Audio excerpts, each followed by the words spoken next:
Magandang araw po. Narito na po ang magiging lagay ng panahon ngayong araw ng Sabado, June 15, 2024.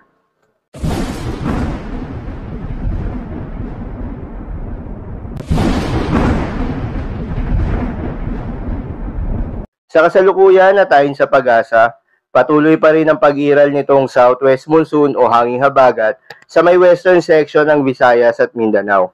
Kaya naman asahan yung maulap na kalangitan na may kalat-kalat na mga pagulan at pagkidlat pagkulog. Habang sa nalalabing bahagi ng ating bansa ay asahan yung maliwalas na panahon, maliban lamang sa mga tsansa ng mga localized thunderstorms, lalo na sa hapon at sa gabi. Samantala, inaasahan naman yung pag-angat nitong hanging habagat simula bukas araw ng linggo.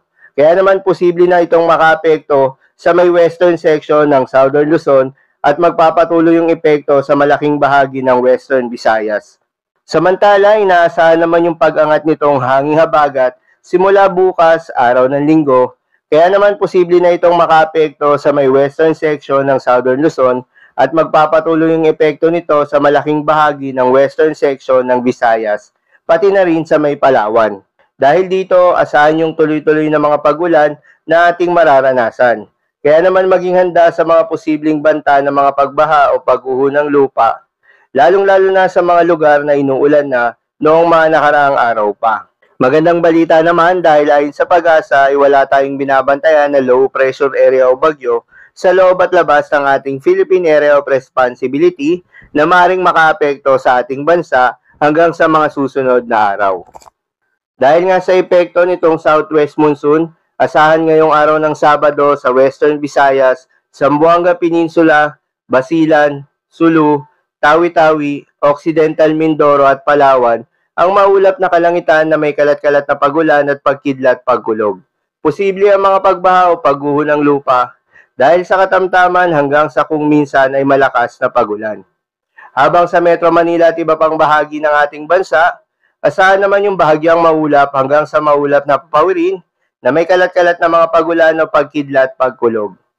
Dulot naman yan ng mga localized thunderstorms. Posible rin ang mga pagbaha o pagguho ng lupa during severe thunderstorms.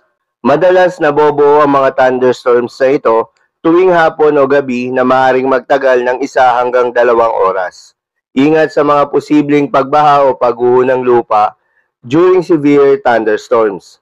Ugaliin rin na magdala ng payong pananggalang sa mainit na araw at posibleng pag-ulan sa hapon o sa gabi.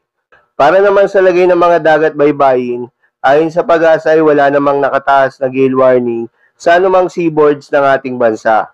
Kaya naman malayang makakapamalaot yung mga kababayan nating mangingisda at yung may mga maliliit na sasakyang pandagat.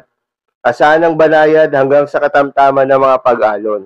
Ngunit iba yung pag-iingat pa rin lalo na kung meron tayong offshore thunderstorm activity.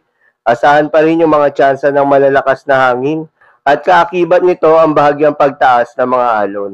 So yun lamang po para sa lagay ng panahon ngayong araw ng Sabado. Keep safe everyone.